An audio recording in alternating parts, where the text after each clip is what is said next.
In 2009, BlackBerry controlled nearly 50% of the U.S. smartphone market. The President of the United States refused to give his up. Wall Street wouldn't function without it. Executives called it a crackberry, because once you had one, you couldn't put it down. It was the most addictive piece of technology ever built. Faster than a laptop for email, more secure than anything else on the market, a status symbol and a productivity tool wrapped in one device. And then, on January 9, 2007, a Tuesday, Steve Jobs walked out on a stage in San Francisco. And in a boardroom in Waterloo, Ontario, a room full of engineers and executives who had built the greatest communication device in history, the phone rang. What happened in that room over the next hour determined the fate of 80,000 employees, a $70 billion company, and an entire category of technology. They made the wrong call. To understand what BlackBerry lost, you have to understand what BlackBerry built. Research in Motion, RIM, was founded in 1984 in Waterloo, Ontario, by a 23-year-old physics student named Mike Lazaridis. He wasn't trying to build a phone. He was trying to solve a problem. How do you get email, real, corporate, secure email, into a pocket-sized device?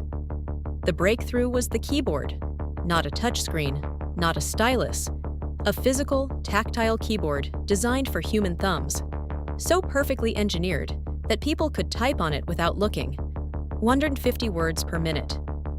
In a meeting, under a desk, without anyone knowing. It was a superpower. By the mid-2000s, BlackBerry had won a market no one else could crack. The enterprise, corporate America, government, finance, law. These weren't casual consumers. These were institutions that needed security, reliability, and control. BlackBerry's network encrypted everything end-to-end through their own servers. The NSA trusted it. The Pentagon trusted it. The White House trusted it. At its peak, RIM was worth $70 billion, the most valuable company in Canadian history. And Mike Lazaridis, the man who built it all, genuinely believed he had solved the problem of mobile communication.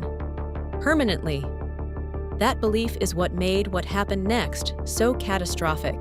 When Steve Jobs unveiled the iPhone, he said something that should have stopped every BlackBerry executive cold. He called it 5 years ahead of anything else out there.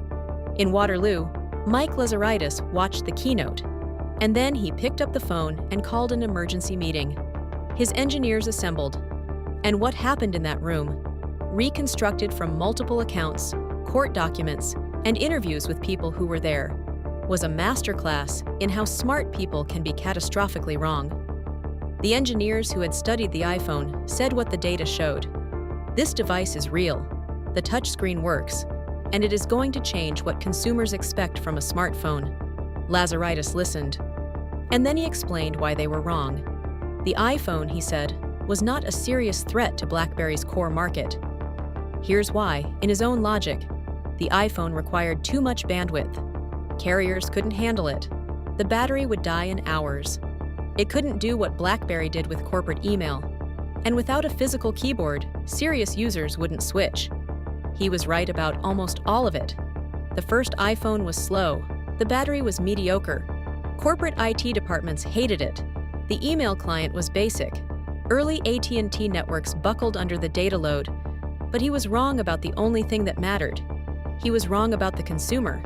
Because while Lazaridis was looking at the iPhone as a tool and finding it lacking, hundreds of millions of people were looking at the iPhone as a feeling. And the feeling was, I want this. BlackBerry thought they were in the business of corporate productivity. Apple understood they were in the business of desire. And once consumers decided they wanted the iPhone, once the App Store launched in 2008 and turned the iPhone into a platform rather than a device, the question stopped being, can BlackBerry match Apple's features? The question became, why does my personal phone feel worse than my work phone? RIM's answer to the iPhone was the BlackBerry Storm, released in November 2008.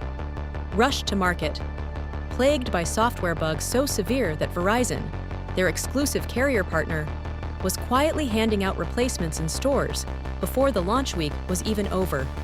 The screen clicked when you pressed it, a mechanical response meant to simulate the feel of a physical key. In theory, a clever innovation. In practice, it felt like pressing a broken mouse button 40,000 times a day.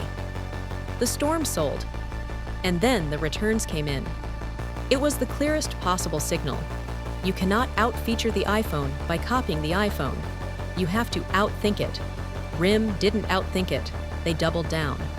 While Apple's App Store exploded, 10,000 apps in 3 months, 100,000 by 2009, BlackBerry's ecosystem stagnated. Developers went where the users were. Users went where the apps were. And then there was the deeper problem, the one nobody talked about publicly until it was too late. BlackBerry was running 2 completely different operating systems simultaneously, one for their older devices, one for newer ones, and they were fundamentally incompatible. Apps built for one wouldn't run on the other. They had built themselves into a technical corner they couldn't escape without abandoning millions of existing customers. And it gets worse. RIM had 2 CEOs. Mike Lazaridis ran the engineering and product side. Jim Balsillie ran sales and business development. For years, the structure worked. Lazaridis built things, Balsillie sold them. But as the company's strategy fractured, so did the partnership. 2 CEOs meant 2 visions, 2 directions, 2 sets of allies inside the company pulling in opposite directions. When a company needs to pivot fast, when the market is moving and every week matters, a co-CEO structure doesn't move at all. In 2011, RIM launched the BlackBerry Playbook tablet, their answer to the iPad. It shipped without a native email application, a BlackBerry product, with no email.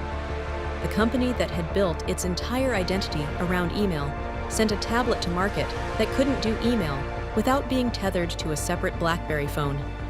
That wasn't a bug. That was a strategy, and it told everyone watching exactly how lost they were.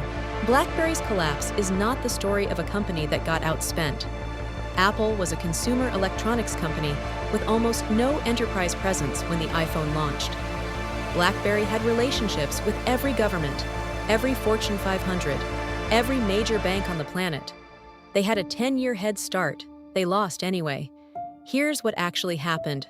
BlackBerry confused their product with their market. The keyboard wasn't just a feature to Lazaridis. It was the identity of the company, the proof of their superiority. He genuinely believed, and said publicly, as late as 2012, that consumers would always prefer a physical keyboard for serious communication.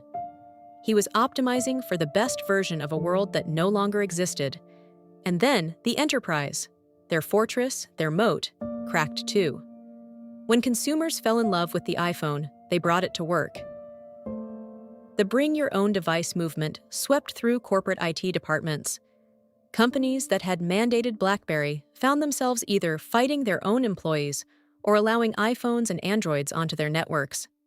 BlackBerry's last advantage evaporated from the bottom up, not because enterprises chose to leave, but because the people inside enterprises already had. By 2013, BlackBerry had less than 3% of the global smartphone market. The same year, they laid off 4,500 employees, roughly 40% of their workforce. A $70 billion company had become a $4 billion question mark in 6 years. The lesson of BlackBerry isn't that hardware companies can't survive in a software world. It isn't even that you should always take your competitors seriously. It's this: your greatest strength becomes your greatest blind spot. When you start to believe that what you built is more important than what your customer wants. Lazaridis built the most functional communication device ever made. And that conviction, that rightness, made him incapable of seeing that the game had changed. The iPhone wasn't better at communication. It was better at being wanted,